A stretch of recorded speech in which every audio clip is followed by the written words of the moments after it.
Indo British advanced pain clinic నొప్పి మాయం surgery దూరం ఫర్ అపాయింట్మెంట్స్ 9155515563.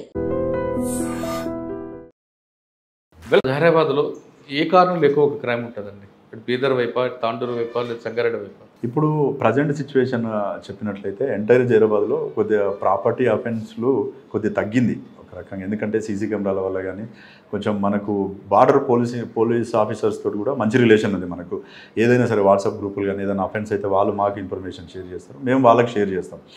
ఏ ఇన్ఫర్మేషన్ అయినా మనకు ఎక్కువ ఏంటంటే మామూలుగా ప్రజెంట్ ఈ మధ్యకాలంలో హౌస్ బ్రేకింగ్లు కానీ తర్వాత మోటార్ సైకిల్ తెప్పులు అయితే బాడ్లీ అఫెన్స్లు మర్డర్లు అయితే ఇప్పుడు తగ్గినాయి, అంత అయితే లేవు ప్రజెంట్. ఇంతకుముందు నేను ఎస్ఐగా పనిచేసినప్పుడు కూడా నా ఎంటైర్ 3.5 yearsలో ఒకే ఒక మర్డర్ కేసు అయింది. బాగా పెట్రోలింగ్ చేసేది, విపరీతంగా పబ్లిక్లో ఉండేది.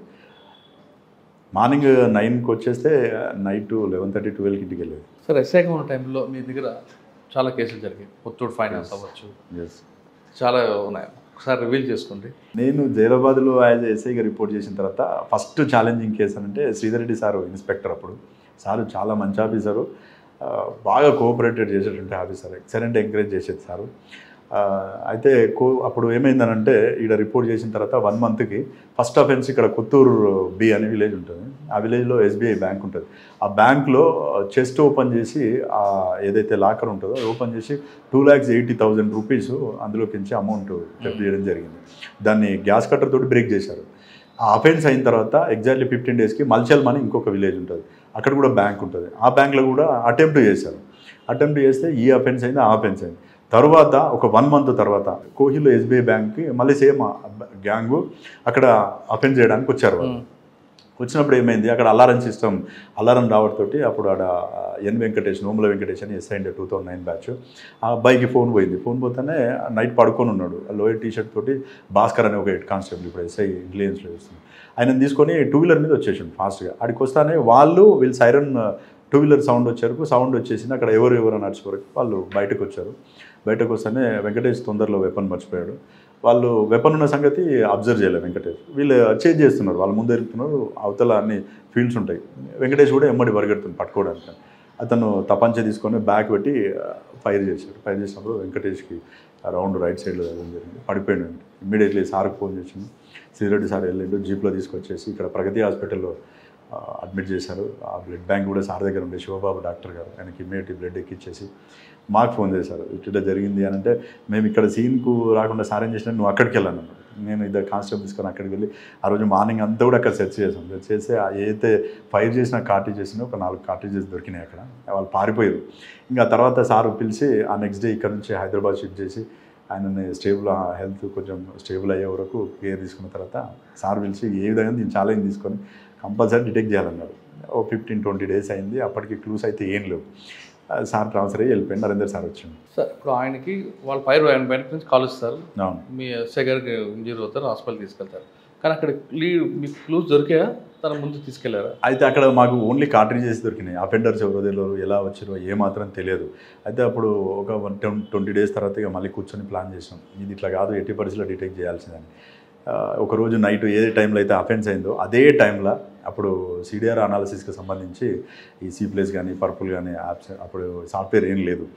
డైరెక్ట్ రాములను తీసుకొని, రాములు అని ఒక కానిస్టేబుల్ ఉండే, సిఏ గారి గన్మెన్ ఉండే, అతన్ని తీసుకొని మల్చెల్మ బ్యాంక్ వెళ్ళాం. అదే టైంలో ఐడీస్ తీసుకున్నాం. సేమ్ ఏ టైంలో అయితే కొత్తూరులో అయిందో అదే టైంలో ఐడీస్ తీసుకున్నాం.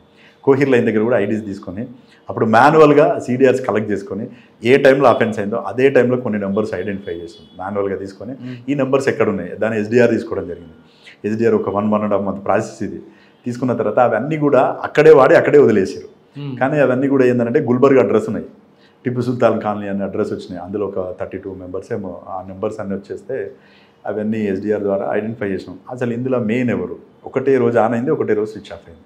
ఓకే అని చెప్పేసి తీసుకున్న తర్వాత అప్పుడు నా దగ్గర ఒక ముస్తఫా అని కానిస్టేబుల్ ఉండే డ్రైవర్, అతనికి కొంచెం కన్నడ వచ్చు, గుల్బర్గ్ వాళ్ళకి చుట్టాలు కూడా ఉన్నారు ఇప్పుడున్న కలబుర్గి. అయితే ఆ వెరిఫై చేసిన తర్వాత దాన్ని మళ్ళీ కస్టమర్ అప్లికేషన్ ఫామ్ ఒకటి తీసుకున్నాం.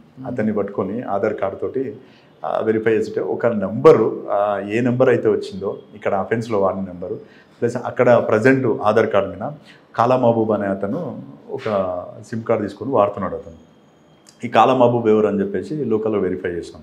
ఈ ముస్తఫా కూడా ముస్లిమే కాబట్టి వెరిఫై చేస్తాడు, ఒక నోటోరియస్ క్రిమినల్. వాడు ఇవే అఫెన్సులు చేస్తాడు, అన్ని బ్యాంక్ అఫెన్స్లు చేస్తాడు, మన దగ్గర వెపన్ ఉందని కూడా చెప్పాడు కదా. ఓకే అని చెప్పేసి వచ్చిన తర్వాత ఇక ఏం చేద్దాం అని ఎట్లనే చేసి లిఫ్ట్ చేయాలని చెప్పేసి మళ్ళీ సీడీఆర్స్ తీసుకుంటే ఆ ఫోన్ ఏదైతే వాడిండో ఆ ఫోన్ అక్కడే ఉంది, కానీ ఇక్కడ అఫెన్స్లకు రాలే. ఇక్కడ వచ్చిన ఫోన్ ఏదైతే ఉందో ఇక్కడే ఆన్ అయ్యి ఇక్కడే స్విచ్ ఆఫ్ అయింది. ఓకే అని చెప్పేసి అనుకున్న తర్వాత ఇట్లా కాదు ముస్తఫా, నువ్వు కంప్లీట్ బిస్తర్ తీసుకొని పోయి అక్కడే ఉండిగా వాళ్ళ ఇంటికి ఎదురుగా ఇల్లు తీసుకో అని చెప్పేసి అలా ఇంటికి ఎదురుగా ఒక రూమ్ తీసుకొని పైన సెకండ్ ఫ్లోర్లో మామూలుగా ఆన్నే వండుకోవాలి, ఆన్నే తినాలి, వాళ్ళ కిటికీలకి చూసుకుంటూ వాచ్ చేసుకుంటూ ఉండాలి. అట్లా ఒక 26 days అయిన తర్వాత వన్ డే అతను ఒక క్వాలిస్ వెహికల్ వేసుకొని వస్తాడు. వచ్చిన తర్వాత ముస్తఫా ఫోన్ చేసి, సార్ వాడు వచ్చింది సార్, ఉన్నాడు సార్, ఇట్లా రైట్ అని చెప్పేసి ఇమీడియట్లీ ఇక్కడ నుంచి బయలుదేరి 2 hours నేను నరేందర్ సార్ టీం అందరం పోయినాం. అయితే అప్పుడు ఆడ బసవరాజ్ తేలి అని ఒక ఇన్స్పెక్టర్ ఉండే ఆ ఏరియాకి సంబంధించి, ఆయన కూడా మంచి క్రైమ్ నాలెడ్జ్ ఉన్నాడు. ఎడ్ల మసూర్ రెడ్డిని వాళ్ళే అరెస్ట్ చేసి, ఆయన కొంచెం మంచి ఫ్రెండ్ ఆయన బీదర్లో ఉన్నప్పుడు. ఆయనకి రిక్వెస్ట్ చేసినాము, ఎందుకంటే ఈ అఫెండరు అని చెప్తే వాళ్ళు మనకు హ్యాండ్ ఓవర్ చేయరు కాబట్టి మా దగ్గర ఒక లాంగ్ పెండింగ్ వారెంట్ ఉంది సార్, ఇట్లా ఫలానా అతను అంటే, శివ నువ్వు అడిగితే జమా ఠీకే ఆవో అంబి ఆతే అని చెప్పేసి ఆయన ఒక 5-6 మందిని వెపన్స్ తీసుకొని ఆ టిప్పు సుల్తాన్ కాలనీ ఎట్లుంటుందంటే కంప్లీట్ మాస్ టోటల్ ముస్లిం ఏరియా, కొంచెం లిఫ్ట్ చేయడం కూడా చాలా ఇబ్బంది. వాళ్ళు వెపన్స్ తీసుకొని వచ్చారు, మేము ఒక 10 మందిని మేము ఇంటి మీద డైరెక్ట్ రేడ్ చేసి వాళ్ళని లిఫ్ట్ చేసుకొని వచ్చేసాం. వచ్చిన తర్వాత వాళ్ళని ఇంట్రాగేషన్ చేసినాం. కాలా మహబూబు, గోరా మహబూబు ఇద్దరు మెయిన్ అఫెండర్స్. వాళ్ళు ఫస్ట్ అఫెన్స్లో యాక్చువల్గా సైకిల్ మోటార్ అఫెన్స్లు స్టార్ట్ చేశారు. సైకిల్ మోటార్స్ చేస్తూ ఇది లాభం లేదు, ఒకటేసారి బ్యాంక్ అఫెన్స్ చేస్తే మనకి ఎక్కువ లాభం వస్తుంది కదా అని చెప్పేసి ఒకటి గుల్బర్గ్లో చేశారు. గుల్బర్గ్లో ఒక అఫెన్స్లో 5 lakhs రూపీస్ ఫస్ట్ వాళ్ళకి గెయిన్ అయింది. ఆ తర్వాత ఇక్కడ అఫెన్స్ చేశారు.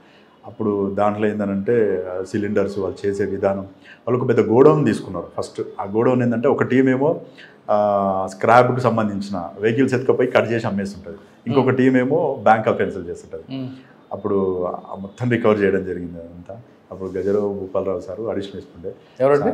Gajarao Bhupala Rao sir additional SP, G Venkatesh sir DSP ఉండే. అప్పుడు ఇక్కడే ప్రెస్ మీట్ పెట్టేసి బాగా హైలైట్. సార్ మీరు చెప్పిన అమ్మో గతంలో ఏశ్వర నగర్లో కూడా కెనరా బ్యాంక్ జరిగింది, వాళ్ళు వీళ్ళు ఒకటేనా? కాదు, వాళ్ళు కాదు, వీళ్ళు ఇక్కడే అఫెన్సులు చేశారు. ఇది 4th అఫెన్స్ మా దగ్గర. ఫస్ట్ గుల్బర్గ్లో ఒకటి చేశారు, అక్కడ డబ్బులు ఫస్ట్ ఏమో అఫెన్స్లో డబ్బులు వచ్చినాయనే ఉద్దేశంతో కొత్తూరులో చేశారు. కొత్తూరు తర్వాత 2 అటెంప్ట్ ఎస్ఐ మీద ఫైర్ చేశారు. సార్ మరి గుల్బర్గ్ ఎస్ఐ పోలీస్ అడగలేదా మీరు NBW అన్నారు? అయితే తీసుకొచ్చిన తర్వాత నెక్స్ట్ డే చెప్పినాం ఆయనకి, ఆయన ఇమ్మీడియట్లీ జీప్ వేసుకొని వచ్చేసాడు. శివ आप गलत बोले मेरे को क्यों ऐसा बोले तो नहीं साहब बहुत इसमें प्रेशर है हमारे को वांटेड है बोले तो ఆయన కూడా ఇక్కడ వచ్చి చాలాసేపు ఆయన ఇంటరాగేషన్ చేసింది. అలా ఎస్పీ అప్పుడు నటరాజన్ అని IPS ఉండే, ఆయన కొంచెం సీరియస్ అయిందంట, మీరు ఎందుకు పట్టుకోలేకపోయారు, వాళ్ళు వచ్చి ఎందుకు పట్టుకున్నారు అది అని చెప్పి కొంచెం నన్ను చీట్ చేసినా కొద్దిగా ఫీల్ అయింది. తర్వాత ఇప్పుడు కూడా మంచి పోలీస్ ఆఫీసర్ ఆయన ACP బెంగళూరులో ఉన్నారు ప్రజెంట్. తర్వాత